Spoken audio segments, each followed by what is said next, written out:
पिछले एपिसोड में गोंगसू ने चीफ टैंक से कहा था कि तुम हमारे तरफ से कुछ डिसाइपल्स की व्यवस्था करो जो कि मेरिटोरियस डिवीजन को ज्वाइन करके वहां पर हमारे लिए जासूसी का काम करेंगे। इसके बाद अगले सीन में हम देखते हैं कि वेई नाम की एक छोटी सी लड़की जल्दीबाजी में कहीं पर जा रही होती है, जिसके दौरान वो एक आदमी से टकरा जाती है और इसके वजह से उसका सामान नीचे गिर जाता है। जिसके बाद वेई उससे कहने लगती है कि आप इसके लिए मुझे माफ कर देना क्योंकि मैंने आपके ऊपर ध्यान नहीं दिया। तब इसकी बात सुनकर वो आदमी वेई से कहता है कि तुम इतनी जल्दीबाजी में हो, लेकिन आखिरकार तुम जा कहां पर रही हो। जिसके बाद वेई उसे बताती है कि मैंने बॉस चेंग के साथ में एक अपॉइंटमेंट बुक किया था और इसीलिए मैं वहां पर एक सामान लेने जा रही हूँ। इसी के साथ वो उसे कहती है कि अंकल आप इसके बारे में मेरे फादर से कंप्लेन मत करना क्योंकि अगर उनको इसके बारे में पता चला तो वो मुझे फिर से यहाँ पर नहीं आने देंगे। तब इसकी ऐसी बात सुनकर वो आदमी उससे कहता है कि तुम इसके बारे में बिल्कुल भी चिंता ना करो क्योंकि मैं सेक्ट मास्टर लॉन्ग से इसके बारे में कुछ भी नहीं कहूंगा। जिसके बाद हम देखते हैं कि वेई उसे थैंक यू बोलकर यहाँ से दौड़ते हुए चली जाती है, जिसे देख वो आदमी उससे कहता है कि तुम फिर से कहीं पर मत गिर जाना।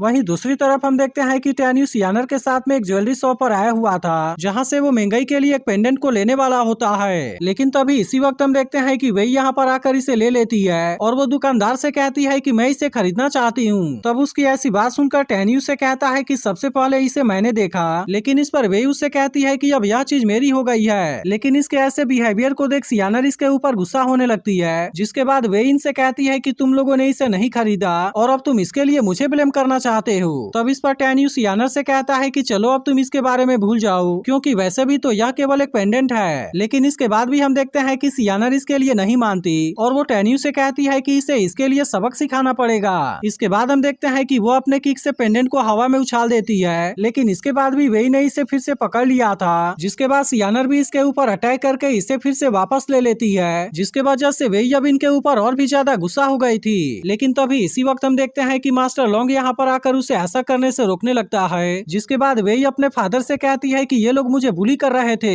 लेकिन तभी मास्टर लॉन्ग टैन्यू को ग्रीट करने लगता है और फिर उससे कहता है कि मैं अपनी डॉटर को डिसिप्लिन नहीं कर सका, इसलिए मैं उम्मीद करता हूँ कि आप इसके लिए मुझे माफ कर देंगे। तब इस पर टैन्यू कहता है कि आपको इस तरह से फॉर्मल होने की जरूरत नहीं है। तब इसे देख वेई हैरान होते हुए कहती है कि क्या तुम असल में हुआंगफू होली सेक्ट के एनवाय हो। जिसके बाद मास्टर लॉन्ग डांटते हुए उससे कहता है कि तुम अपने मैनर के ऊपर ध्यान दो। इसके बाद वो टैन्यू और सियानर को अपने साथ लेकर पैलेस में आ गया था, जहाँ पर वो इनको अपनी डॉटर वेई के बारे में बताते हुए कहता है कि वो थोड़ी सी शरारती है और इसीलिए मैं चाहता हूँ कि आप इसको इसके लिए माफ कर देना। तब इस पर टैन्यू से कहता है कि कोई बात नहीं और फिर उससे पूछता है कि आपकी प्रॉब्लम क्या है। यह सुनकर वेई कहने लगती है कि यह तो सच में इस तरह से बिहेव कर रहा है और क्या सच में वो उतना ताकतवर है जैसा कि फादर ने इसके बारे में मुझे बताया था। तभी मास्टर लॉन्ग टैन्यू से कहने लगता है कि आपने पिछली बार जो स्ट्रक्चरल ड्राइंग मुझे दिया था उसमें city protector 1000 dragon holy formation भी था, जिसके लिए दीवारों पर ड्रैगन सप्रेशन स्पाइक को लगाने की जरूरत है। इसीलिए मैंने इसे बनाने के लिए बहुत बार कोशिश किया, लेकिन काफी कोशिश के बाद भी मैं इसमें कामयाब नहीं हो सका। लेकिन इसे देखते ही टैन्यू कहता है कि यह तो बहुत छोटी सी प्रॉब्लम है और वो इसे सही करने के लिए सेटिंग के बारे में बताते हुए कहता है कि आप इसे फॉलो करना।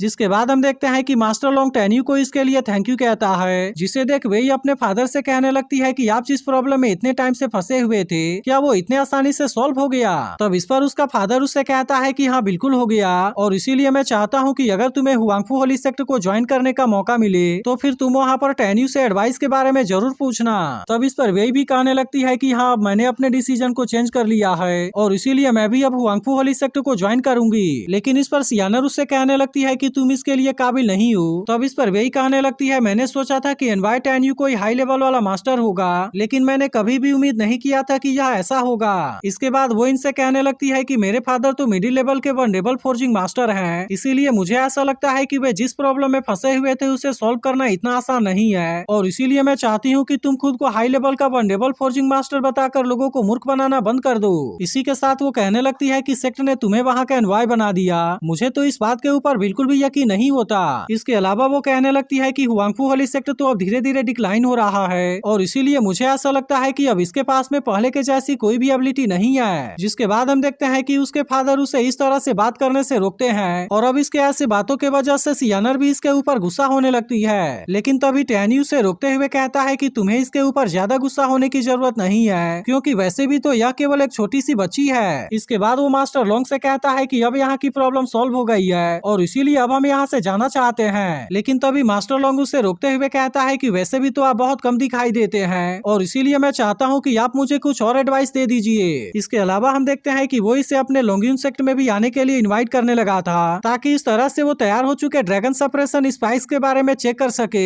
और इसके अलावा हम देखते हैं कि वो अपनी डॉटर वेई के ऐसे बिहेवियर के लिए सॉरी भी कहता है। तब इसकी ऐसी बात सुनकर सियानर इसके बारे में बात करने के लिए टैन्यू को अकेले में लेकर चली जाती है, जिसके बाद वेई अपने फादर से कहती है कि मैंने जो बोला उसमें गलत किया है। तब इस पर उसका फादर कहता है कि तुम इस तरह से बकवास बातें करना बंद कर दो, क्योंकि किसी की भी इतनी हिम्मत नहीं है कि वो हुआंगफू वाली सेक्ट या फिर टैन्यू के बारे में क्रिटिसाइज कर सके, और इसीलिए मैं चाहता हूँ कि तुम फिर से ऐसी गलती करने के बारे में मत सोचना, नहीं तो मैं तुम्हें फिर से 3 साल के लिए पनिशमेंट दे दूंगा। वहीं सियाना टैन्यू से कहती है कि अगर इनको मेरिटोरियस डिवीजन के बारे में पता चला तब इसके वजह से ऐसा हो सकता है कि शायद इनके अंदर नफरत हो जाए, और इस वजह से ऐसा हो सकता है कि शायद हमारे ऊपर कोई खतरा भी आ जाए। तब इसके बारे में सुनकर टैन्यू से कहता है कि वैसे तो तुम्हारी यह बात पूरी तरह से सही है, लेकिन इसके बाद भी मुझे पता है कि आने वाले डेंजर को कैसे हैंडल करना है, और मैं भी देखता हूँ कि सबसे पहले कौन हमारे खिलाफ में कुछ करने की हिम्मत करता है। इसके बाद वो सियानर से कहने लगता है कि तुम्हें यहाँ से चले जाना चाहिए, क्योंकि अगर तुम्हें यहाँ पर कुछ भी हो गया तो मैं सेक्ट मास्टर को इसके बारे में कैसे बताऊंगा। लेकिन इस पर सियानर उससे कहती है कि तुम मुझे अंडर एस्टिमेट कर रहे हो, और इसके बाद वो भी टैन्यू के साथ लोंगियन सेक्ट में जाने के लिए रेडी हो जाती है। इसके बाद हम देखते हैं कि टैन्यू मास्टर लोंग से इसका रास्ता दिखाने के लिए कहता है, और अब इस तरह से वे आपस में बात करते हुए यहाँ से जाने लगते हैं। तभी वही कहने लगती है कि हमारा सेक्ट अभी नए डिसाइपल्स को रिक्रूट कर रहा है, और इसी वजह से यहाँ पर इतने सारे लोग आए हुए हैं। इसके बाद मास्टर लोंग टैन्यू से कहता है कि मैं ड्रैगन सप्रेशन स्पाई को बनाने के लिए यहाँ से वापस जा रहा हूँ, और इसीलिए यहाँ से आपके साथ में वही जाएगी। लेकिन यह सुनते ही वही उदास होते हुए कहने लगती है कि मैं इनके साथ में नहीं जाना चाहती, जिस पर मास्टर लोंग उससे कहता है कि तुम इनके साथ में अच्छे से बिहेव करना, नहीं तो अगर तुमने इस बार इनके साथ में कोई भी शरारत की तो फिर मैं तुम्हें इसके लिए अच्छा सा सबक सिखाऊंगा।